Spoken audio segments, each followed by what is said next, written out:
ہم نے پیغمبر صلی اللہ علیہ وسلم کی ڈپلومیٹک کوالٹیز کو اسٹڈی کیا. اور بتائیے کہ ہمارے پیغمبر کی ہجرت کے ٹائم پر وہ کون سی ایسی کوالٹیز تھیں جو کہ آج کل کی مینجمنٹ کارپوریٹ افیئرز میں لوگ استعمال کر سکتے ہیں.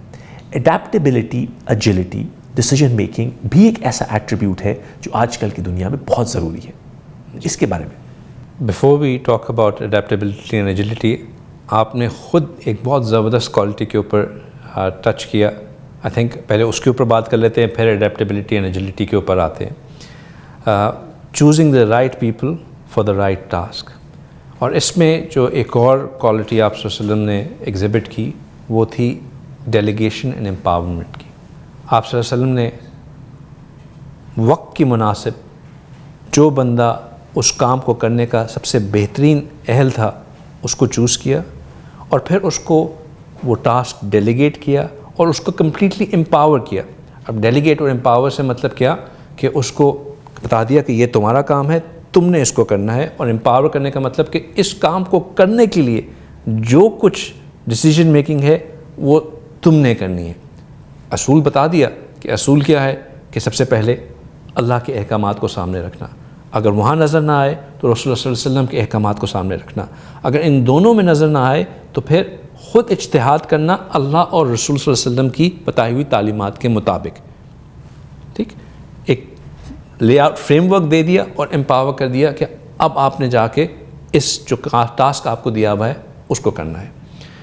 دو ایگزامپلز جو اسٹینڈ آؤٹ کرتی ہیں ہجرت کے پرسپیکٹو سے، ہم نے لاسٹ ٹائم بات کی تھی جعفر بن ابی طالب رضی اللہ تعالیٰ عنہ کی، کہ ان کو امام لیڈر بنایا، امیر بنایا، جو ڈیلیگیشن گئی نجاشی کے پاس. اور آپ نے بہت خوبصورتی سے اس وقت ریکیپ کیا تھا کہ ان کی جو نجاشی کے ساتھ ڈسکشن تھی، جس خوبصورت طریقے سے انہوں نے اسلام کو ریپرزینٹ کیا تھا، جو انہوں نے قرآنی آیات وہاں پہ پڑھی تھیں، جس طرح سے انہوں نے اپنی ڈسکشن کا سٹارٹ کیا تھا، نجاشی کو جس طرح ایڈریس کیا تھا، ان کو ایٹ ایز کیا تھا، وہ ایک ایسا سیمنل مومنٹ تھا کہ اس کے بعد نجاشی نے نہ صرف وہ مسلمانوں کا بہت بڑا سپورٹر بنا بلکہ اپنی وفات سے پہلے خود بھی مسلمان ہو گیا.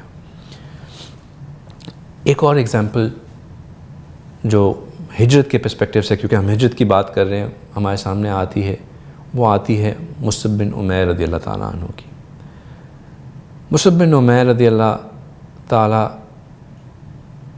جو ہیں وہ ایک نوجوان صحابی تھے. وہ اسلام کے شروع میں جب رسول اللہ صلی اللہ علیہ وسلم نے اسلام کی دعوت دینا شروع کی، اس وقت دارالارقم ایک جگہ ہوتی تھی جہاں پہ صحابہ اکرام جمع ہوا کرتے تھے اور وہاں پہ چھپ کے رسول اللہ صلی اللہ علیہ وسلم تعلیم دیا کرتے تھے. مصعب بن عمیر رضی اللہ تعالیٰ عنہ ایک امیر گھرانے سے تعلق رکھتے تھے. اچھا، یہ گھرانہ ایسا گھرانہ تھا جہاں پہ مال و دولت کی کوئی کمی نہیں تھی اور پولیٹیکلی بھی وہ بہت ساؤنڈ تھے. کعبے کی چابیاں اس خاندان کے اندر ہوا کرتی تھیں. ان کی جو والدہ گرامی تھیں وہ اس خاندان کی سب سے زیادہ پاورفل فگر تھیں. وہ ڈیسیجن میکر بھی تھیں اور سب سے زیادہ سخت بھی تھیں. مصعب بن عمیر رسول اللہ صلی اللہ علیہ وسلم کے اس میسج سے بڑے انسپائر ہوئے اور انہوں نے جا کے رسول اللہ صلی اللہ علیہ وسلم کے ساتھ تعلیمات حاصل کرنا شروع کی اور بہت جلد کنونس ہو گئے کہ اسلام ہی حق ہے اور اسلام قبول کر لیا. لیکن ان کو پتہ تھا کہ میں اگر اپنی والدہ کو یہ بتا دوں کہ میں نے اسلام قبول کر دیا ہے تو میری خیر نہیں. تو انہوں نے اپنے اسلام کو چھپا کے رکھا. کچھ عرصہ یوں ہی چلتا رہا، لیکن اس وقت کا ماحول ایسا تھا کہ قریش ہر ایک کے اوپر نظر رکھ رہے تھے کہ کون کیسے کر رہا ہے. ایک دن قریش نے دیکھ لیا کہ مصعب بن عمیر رضی اللہ تعالیٰ عنہ جو ہیں وہ نماز پڑھ رہے ہیں اور اس طرح جیسے کہ نبی پاک صلی اللہ علیہ وسلم عبادت کر رہے ہیں ویسے عبادت کر رہے ہیں. بات ہوتے ہوتے ان کی والدہ تک پہنچ گئی. ان کی والدہ بہت ناراض ہوئیں اور انہوں نے یہ کہا، ڈیسائیڈ کیا کہ میں مصعب کو قید کر لیتی ہوں. اور تو کوئی سزا نہیں دی. انہوں نے مصعب بن عمیر رضی اللہ تعالیٰ عنہ کو انہی کے گھر میں قید کر دیا. مصعب بن عمیر کچھ عرصہ قید میں رہے اور پھر جب ان کو خبر ملی کہ اب مسلمانوں کی ایک جماعت نجاشی کے پاس جا رہی ہے، ابسینیا جا رہی ہے، حبشہ ہجرت کرنے لگی ہے، تو وہ گھر سے بھاگ گئے اور اس جماعت کو جوائن کر لیا جنہوں نے حبشہ جانا تھا۔ کچھ عرصہ وہ حبشہ میں رہے۔ آپ صلی اللہ علیہ وسلم کی ان کی خوبصورتی یہ تھی کہ ان کو سیکھنے کا بہت شوق تھا۔ وہ جب قید سے پہلے بھی وہ رسول اللہ صلی اللہ علیہ وسلم کوشش کرتے تھے کہ میں زیادہ سے زیادہ رسول اللہ صلی اللہ علیہ وسلم کے پاس رہوں، ان سے سیکھتا رہوں، سوال بھی کرتے رہتے تھے اور سیکھتے بھی رہتے تھے۔ نہ صرف سیکھتے تھے، جو سیکھتے تھے اس کو فوراً اپنے اندر لے کے بھی آتے تھے، اپنے علم کو علم النافع بناتے تھے۔ جب وہ حبشہ میں تھے، آپ صلی اللہ علیہ وسلم تو نہیں تھے وہاں پہ، لیکن وہ جانتے تھے کہ یہاں پہ بھی سینئر صحابہ ہیں، عثمان رضی اللہ تعالیٰ عنہ ہیں، جعفر بن ابی طالب رضی اللہ تعالیٰ عنہ ہیں، تو ان صحابہ اکرام رضی اللہ تعالیٰ عنہ کے ساتھ وہ جڑ کے رہتے، ان سے سیکھتے رہتے، ان کو آبزرو کرتے رہتے، ان کی کوالٹیز کو ایمیولیٹ کرنے کی کوشش کرتے رہتے۔ زیادہ عرصہ ان سے آپ صلی اللہ علیہ وسلم سے دور رہا نہیں گیا، واپس آ گئے، اور واپس آ کے انہوں نے اپنی والدہ کو کنفرنٹ کیا کہ اب آپ نے دوبارہ مجھے قید کرنے کی کوشش کی کہ جو مجھے ہاتھ لگانے کی کوشش کرے گا میں اس کو ختم کر دوں گا۔ والدہ سمجھ گئیں کہ اب مصعب وہ پہلے والا مصعب نہیں رہا، he is determined, he knows what he wants. تو والدہ نے ان کو آگ کر دیا کہ وہی مصعب جو ایک زمانے میں خوبصورت کپڑوں میں ایک لباس جو ایک دن پہنا ہو دوسرے دن نہ ہی پہنتے تھے، وہ مصعب جو ہیں اب پیوند لگے ہوئے کپڑوں میں آ رہے ہیں، کہیں سے کپڑا پھٹا ہوا ہے، کہیں سے کچھ۔ تو صحابہ اکرام دیکھ کے ان کو بہت دل برداشتہ ہوتے تھے۔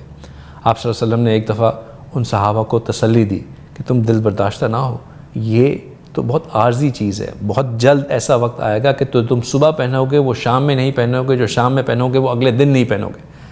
صحابہ اکرام نے اس وقت پوچھا کہ یا رسول اللہ کیا ہم اس حال میں بہتر ہیں یا ہم اس وقت بہتر ہوں گے؟ آپ صلی اللہ علیہ وسلم نے کہا کہ تم اس حال میں بہتر ہو، کیونکہ اس حال میں رہ کے صبر کر کے جو تمہیں آگے ملے گا وہ اس وقت شاید تم اس آبجیکٹیو سے سلپ اوے کر جاؤ۔ خیر، بیک ٹو مصعب رضی اللہ تعالیٰ عنہ۔ مصعب رضی اللہ تعالیٰ عنہ قرآن کے بھی بہت بڑے شوقین تھے۔ قرآن کو سیکھنا، خوبصورت آواز میں پڑھنا ایک ان کا ایک فیوریٹ پاس ٹائم تھا، رسول اللہ صلی اللہ علیہ وسلم کے قریب رہ کے سیکھنا۔ اب جب مدینہ سے یا یثرب سے جب ڈیلیگیشنز آ رہی اور جو سیکنڈ ٹائم اراؤنڈ جب اوس اور خزرج دونوں کی ڈیلیگیشن موجود تھیں اور دونوں نے ایمان لایا، تو انہوں نے اس وقت یہ بھی کہا کہ یا رسول اللہ ہم ایمان تو لے آئے ہیں، لیکن ہم یہ دیکھتے ہیں کہ اگر ہم جا کے آپ کے میسج کو پہنچائیں گے تو اتنا ایفیکٹو نہیں ہوتا، آپ ہمارے ساتھ اپنے کسی ساتھی کو کیوں نہیں بھیج دیتے کہ وہ جا کے وہاں پہ ایمان کو لوگوں کے اندر ایمان کی دعوت دیں، ان کو تلقین کریں۔ جو بڑے صحابہ اکرام تھے، سینئر صحابہ اکرام تھے، ان کے دل میں شاید یہ آیا ہو کہ بڑی رسپانسبلٹی ہے، پوری ایک نئی کمیونٹی کو آن بورڈ کرنا ہے، تو شاید رسول اللہ صلی اللہ علیہ وسلم ہمیں چوز کریں۔ آپ صلی اللہ علیہ وسلم کی ویژن، آپ صلی اللہ علیہ وسلم کی فور سائٹ کہ آپ صلی اللہ علیہ وسلم نے مصعب بن عمیر رضی اللہ تعالیٰ عنہ کو ڈیلیگیٹ کیا کہ یہ کام آپ نے کرنا ہے۔ And what a right choice it was. Musab bin Umair رضی اللہ تعالیٰ عنہ وہاں تشریف لے کے گئے اور وہاں پہ ایک صحابی کے ساتھ رہنا شروع کیا۔ مصعب بن عمیر رضی اللہ تعالیٰ عنہ مدینہ شریف میں سعد بن زرہ رضی اللہ تعالیٰ عنہ کے ساتھ رہنا شروع کیا اور لوگوں کو چھوٹی چھوٹی ڈیلیگیشنز میں جا کے دعوت دینا شروع کی۔ کچھ عرصہ اسی طرح کام چلتا رہا۔ ایک دن وہ کچھ اپنے ساتھیوں کے ساتھ بیٹھے ہوئے تھے کہ ایک دم سے ایک شخص داخل ہوا۔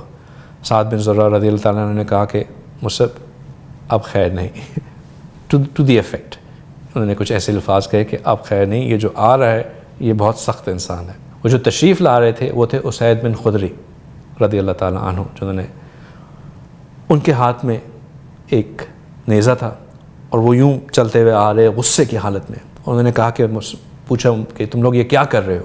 ہمارے لوگوں کو بہکار رہے ہو، ہماری فیملی ٹائز کو بریک کر رہے ہو، یہ تم کس کام پہ لگ گئے ہو؟ تو سعد رضی اللہ تعالیٰ عنہ نے کہا کہ ان سے بات کیجیے۔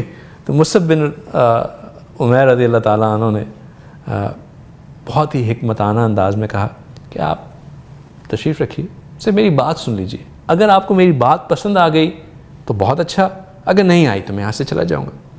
یہ وہ آرٹ آف ڈیلنگ تھی, آرٹ آف ڈپلومیسی تھی, وہ لیڈرشپ کوالٹیز تھیں جو کہ رسول اللہ صلی اللہ علیہ وسلم سے انہوں نے سیکھی تھی کہ مختلف مشکل سچویشن کو ڈیل کس طرح کرنا ہے, ٹف سچویشن میں کس طرح اپنا کریکٹر مینٹین رکھنا ہے, کس طرح جو ہے وہ پینک نہیں ہونا ہے, کس طرح جو ہے وہ اپنے مشن کے اوپر بلیو کرتے ہوئے وہی کانفیڈنس جو ہے آگے کنوے کرنا ہے. خیر وہ بیٹھ گئے, بات سننا شروع کی. مصعب رضی اللہ تعالیٰ عنہ نے قرآن کی تلاوت کی, اسلام کے بارے میں بات کی, اور جیسے جیسے وہ قرآن کی تلاوت کر رہے ان کا چہرہ بدلنا شروع ہوا. اسید رضی اللہ تعالیٰ عنہ جو ایک غصے کی حالت میں آئے تھے, اب وہ اس غصے کی حالت میں نہیں, ان کے چہرے پہ ایک جو ہے نا وہ ایک خوشی آنا شروع ہوئی کہ میں جو بات سن رہا ہوں یہ واقعی کوئی بہت خوبصورت اور اعلیٰ بات ہے. انہوں نے فوراً کہا مجھے یہ بتائیں کہ میں how do I get what you have, میں کیا کروں جس سے مجھے بھی وہی مل جائے جو آپ کے پاس ہے, میں how do I join your group. تو انہوں نے کہا کہ آپ جائیں, غسل لیں, صاف کپڑے پہن کے آئیں, میرے پاس واپس آئیں, میں آپ کو شہادت کے کلمات پڑھاتا ہوں, آپ مسلمان ہو جائیں گے.